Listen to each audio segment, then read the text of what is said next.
Hey there.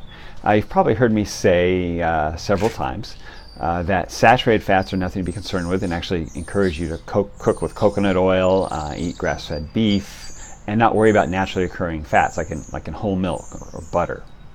Actually, that was what I talked about in the last video, if you want to check that out. And of course, the question I get back is, well, isn't that going to raise my cholesterol level?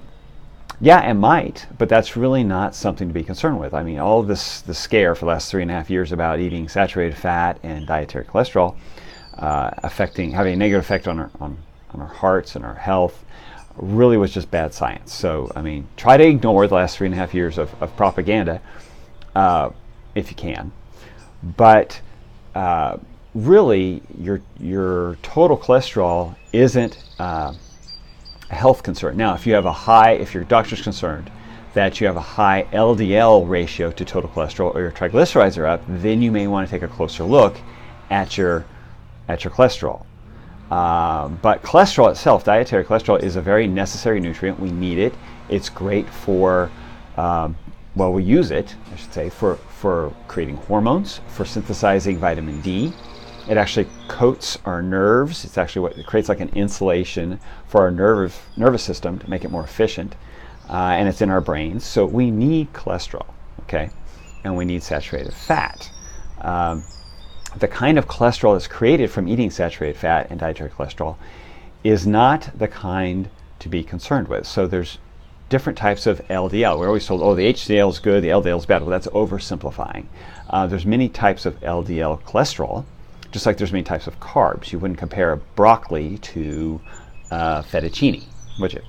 So the kind of LDL that your body would synthesize, your liver would synthesize from eating, like I said, coconut oil, is a light, fluffy LDL that really is not going to get caught in the cracks and fissures in your arteries, which is the concern, right? The light, fluffy LDL doesn't get caught in there. It's a very small, dense LDL called VLDL, or very low density lipoprotein, that gets caught in those cracks and fissures. So what kind of food makes us create VLDL? Well, by coincidence, the same food that helps us create the inflammation and the cracks and fissures in the arteries that it's trying to patch up.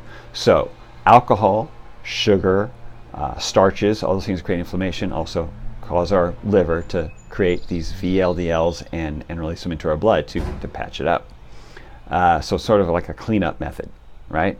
But it does create those problems. Now, how do you know if you have VLDL? Well, if there's a concern, if your doctor's concerned about, again, your LDL ratio, or you have high triglycerides, you want to ask for a particle size test on your cholesterol. That's not something that's not a typical cholesterol test. They are becoming more available, but basically it has to be sent out to, there's 2 companies I know of that do it, LabCorp and Quest Diagnostics.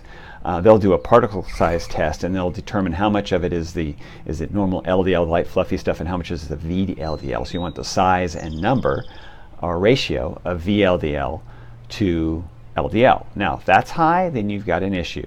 Again, the concern or the problem is not being caused by coconut oil, butter, whole milk, or beef. It's being caused by starch, alcohol, and sugars. So please, I know this stimulates a bunch of questions many times when I'm talking to people. So if you have a question, post below. And if you like this, share with a friend. Talk to you later.